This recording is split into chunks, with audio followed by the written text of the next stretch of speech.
All India Radio presents Morning News.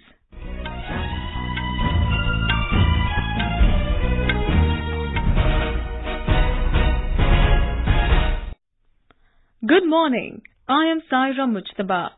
The headlines. Prime Minister Narendra Modi asks target-oriented 5-year plan document for each ministry.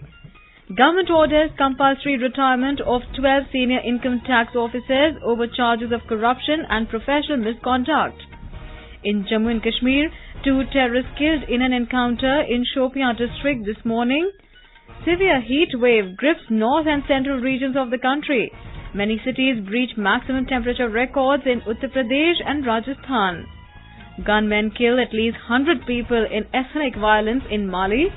And in hockey, India reached semifinal after thrashing Uzbekistan 10-0 in FIH Men's final series at Bhubaneswar. Prime Minister Narendra Modi has asked top bureaucrats to prepare a 5-year plan document for each ministry with well-defined targets and a significant impactful decision in each ministry for which approvals will be taken within 100 days. Interacting with all secretaries to the union government at his residence in New Delhi yesterday, Mr. Modi said all departments of the government must seek to leverage the upcoming milestone of 75 years of independence. He said it can inspire people to make a contribution for the betterment of the country. More from our correspondent.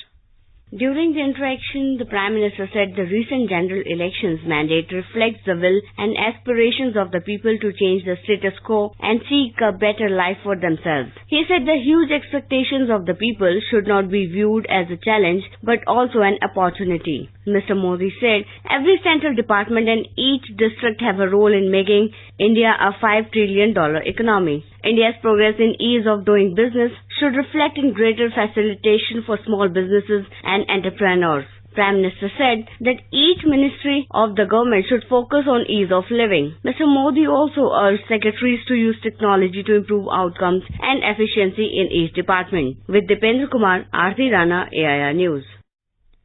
12 senior officers of Income Tax Department, including one of the ranks of Joint Commissioner, were compulsorily retired by the government on charges of corruption and professional misconduct. Sources said the list is topped by a Joint Commissioner rank officer against whom there are serious complaints of corruption and extortion. It also includes an IRS officer in the post of Commissioner Appeal in Noida who was accused of sexual harassment of 2 women IRS officers of Commissioner rank. Another IRS officer who was compulsorily retired had acquired movable and immovable assets worth over 3 crore rupees in the name of self and his family members. Prime Minister Narendra Modi has accepted an invitation from French President Emmanuel Macron to attend the outreach session of the G7 summit in Biarritz as a special invitee. The summit of the G7 group of countries will be held in August this year in France. External Affairs Ministry spokesperson Ravish Kumar said the invitation is a reflection of the personal chemistry between the two leaders, a demonstration of the two countries' deepening strategic partnership and recognition of India as a major economic power. In Jammu and Kashmir, 2 unidentified terrorists were killed during an encounter in Avnira Zainapura area of Shopian district early this morning. Security sources said that gunfight broke out between terrorists and joint team of security forces following launch of nocturnal counter-terrorist operation in the area. They said that arms and ammunition have also been recovered. Talking to AIR News, State DGP Dilbagh Singh said, police को specific input मिला था शोपियां के गांव में 2 militant जिनका संबंध अंसार गजतुल हिंद के साथ है वो वहां पर छुपे हुए हैं। पिछली रात को ऑपरेशन लॉन्च किया गया था जो सुबह ऑपरेशन खत्म हुआ उसमें 2 आतंकवादी मारे गए हैं और एक का नाम सियार है दूसरे का नाम शाकर है। ये दोनों ही लोकल मिलिटेंट हैं और इलाके में बहुत सारी जो क्रिमिनल एक्टिविटीज और मिलिटेंट से रिलेटेड एक्टिविटीज के साथ संबंध। External Affairs Minister S. Jaishankar will today flag off the first batch of Yatris of Kailash Mansarovar Yatra from New Delhi. There are 2 routes for Yatra, through Lipo Lake Pass, Uttarakhand and through Nathula Pass, Sikkim. The duration of the Yatra is 24 days for each batch, including 3 days in Delhi for preparatory work. The route through Lipo Lake Pass will be conducted in 18 batches of 60 pilgrims each. The route through Nathula Pass, Sikkim, is motorable and suitable for senior citizens unable to undertake arduous trekking. This year, 10 batches consisting of 50 pilgrims each are scheduled for this route. Mumbai Special Court has extended the judicial custody of 3 women doctors accused in the Payal Tadvi suicide case till 24th of June. The court also adjourned the hearing of their bail application till 17th of this month. The accused, Hema Ahuja, Bhakti Meher and Ankita Khandelwal, attached to the BYL Nair Hospital, were arrested last month for allegedly abetting Dr. Payal's suicide by passing racist remarks against her.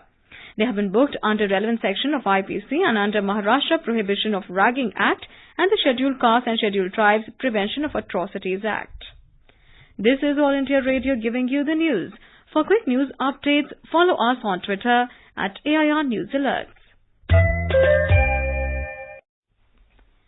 Severe heat wave continued to grip north and central regions of the country, with mercury breaching maximum temperature records in many cities. In Uttar Pradesh, Banda was hottest with 49.2 degrees Celsius yesterday, which was 7 notches above normal. The meteorological department has said thunderstorm with gusty winds and rain is likely at isolated places during the next 2 days in the state. More from our correspondent.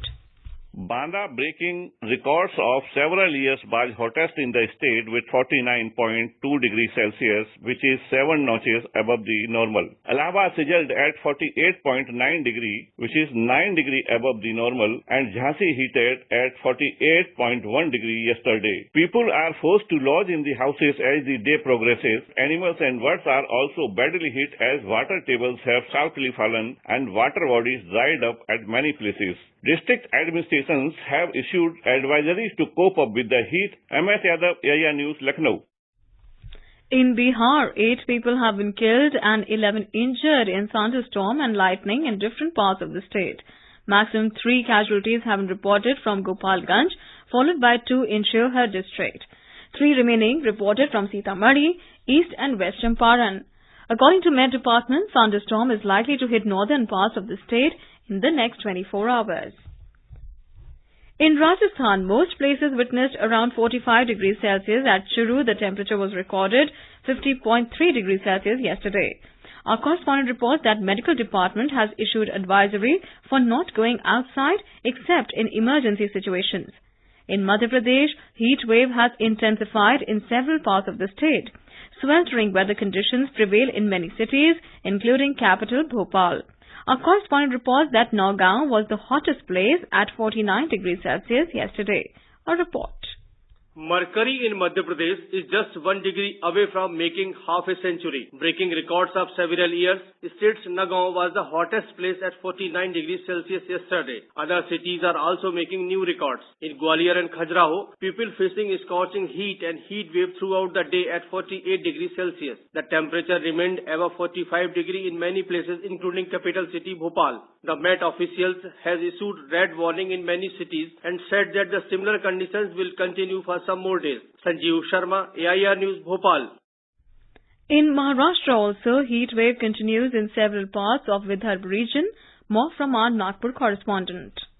Heat wave still continued in several parts of Vidarbha in Maharashtra. Temperature at many places in Vidarbha region touches 45 degrees Celsius. Yesterday, the highest temperature of 45.7 degrees Celsius was recorded at Brahmapuri, as Nagpur and Chandrapur recorded 45 degrees Celsius respectively. Wardha and Gadchiroli also recorded 45 degree temperature. Manoj Sonone, AIR News, Nagpur. In Jharkhand, a day-long state consultation meeting on issues related to lightning is being organized under Lightning Resilient India campaign in Ranchi today. The campaign was launched in March this year in New Delhi. A report from our correspondent. Every year, about 3,000 people are killed due to lightning. In addition to this, large number of animals and birds are also killed apart from damages to electricity transmission lines, mines and electronic equipments. To find a way out of this, a state-level meeting is taking place in Ranchi today under Lightning Resistance India campaign. In last 5 years, intensity of current due to lightning has become double. One hope that some concrete action will emerge out of today's meeting, which may mitigate the problem. Rajesh Sinha, AIR News, Ranchi. In Mali, at least 100 people were killed by gunmen in an overnight attack in Sobaniko village in Kondou district. The village is inhabited by the Dogon ethnic group. Officials said 95 people have been found dead, with many of the bodies burned, adding that the search for more bodies is underway. Government said suspected terrorists attacked the village at around 3 a.m. local time. It said that at least 19 people were still missing. U.S. Secretary of State Mike Pompeo has said that he would visit India later this month to forge relations with India. He said the U.S. and India can continue to build out what is an incredibly important relationship for both the countries. Mr. Pompeo also told reporters that he would outline the U.S. strategy on the Indo-Pacific ahead of his trip to India. New Delhi would be Pompeo's first stop during the nearly week-long visit to the Indo-Pacific region. Amid simmering tension in the Arab region, the Russian President Vladimir Putin has called Sheikh Mohammed bin Zayed Al Nahyan, Crown Prince of Abu Dhabi and Deputy Supreme Commander of the UAE Armed Forces. Sheikh Mohammed bin Zayed Al Nahyan in a tweet said that he had received a phone call from the Russian President. He said they discussed cooperation and key regional and international issues of mutual interest as well as recent regional developments. The Emirates news agency reported that the two leaders reviewed the latest regional and international developments with special emphasis on the current situation in the Gulf region as well as other issues of common interest. U.S. President Donald Trump has said China will be left with no other option but to enter into a trade deal with the United States because increased tariffs on Chinese products is having an impact on its economy. Trump said in an interview yesterday, China will subsidize their product because there is a need to keep people working, so China is going to pay a lot. U.S. have put 25% tariffs on $250 billion of Chinese goods, including $50 billion of high-technology equipment and things. In recent months, Trump has ordered for another round of tariffs on rest of the Chinese imports amounting to $300 billion. In FIH Men's final series played at the Kaling Stadium in Bhubaneswar, India thrashed Uzbekistan 10-0. With this win, India has booked a semi-spot. Akashdeep Singh was declared man of the match. This is the first time world number 5 India faced world number 43 team Uzbekistan, which gained qualification to the FIH series finals by finishing first in the FIH Series Open in Pakistan in December last year. Earlier, South Africa defeated Mexico by 6-0 goals. And now for an overview of today's newspapers, it's over to Sarabjit Kaur. Thank you, Saira. The Katwa rape and murder case verdict, Heatwave continuing to grip North India, Yuvraj Singh retiring from international cricket and Girish Karnad passing away are some of the top stories that dominate headlines today. 3 Katwa accused get life term, writes the Tribune. 6 convicted in grisly Katwa rape murder, only 1 is let off, headlines the Asian Age. The Hindu notes, at 48 degrees Celsius, Palam records highest ever June temperature, while the Pioneer reports, sizzling Delhi breaks record at 48 degrees Celsius, national capital reaches all-time summer peak.